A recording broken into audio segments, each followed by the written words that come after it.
The wars are a bit about the numbers game. They are critically about the logistics that a country can deploy. Now, members also tell us about the repercussions of war, the impact on economies, businesses and human lives. So if we assess the Ukrainian war in terms of numbers, what does it look like? Our next report gets you the details.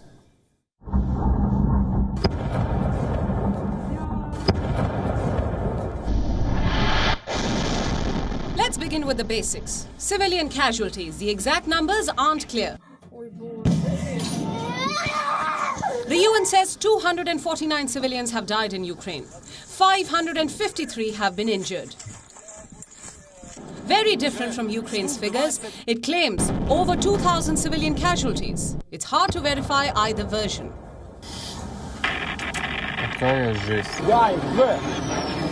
Next, we have military casualties. Again, the figure varies depending on who you ask.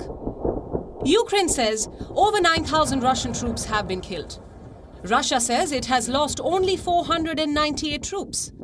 It also says over 2,800 Ukrainian soldiers have died and more than 3,700 have been wounded. Ukraine, meanwhile, has not released casualty figures for its armed forces, but it has put out a lot of data on the losses on Russia's side. It says that since the war began, Russia has lost a total of 2 boats, 3 unmanned aerial vehicles, 18 anti-aircraft weapons, 33 planes, 50 multiple rocket launchers, 60 fuel tanks, 105 artillery pieces, 251 tanks, 404 cars, and 939 armed personnel carriers. What about losses on the Ukrainian side? Kiev is silent on this. Russia is not. It claims to have hit 1,812 Ukrainian military facilities, 65 command posts, 56 missile systems, 59 radar stations, 62 aircraft, 635 tanks, 67 multiple rocket launchers, 252 field artillery and mounts, 442 units of special military vehicles, and 54 unmanned aerial vehicles. Next, we have refugees. The United Nations says that more than 1 million people have fled Ukraine.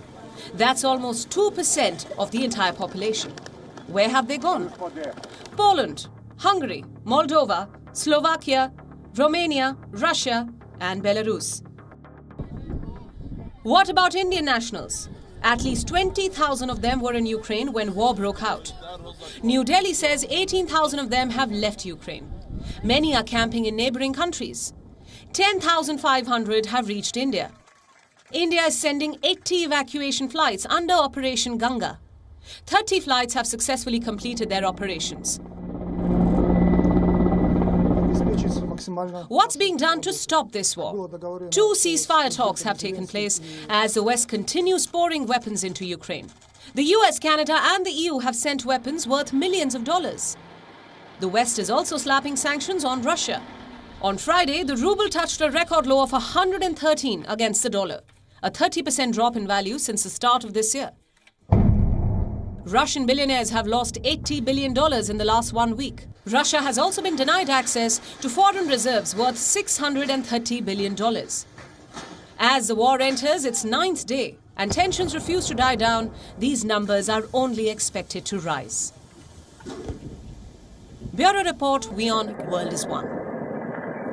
WION is now available in your country. Download the app now and get all the news on the move.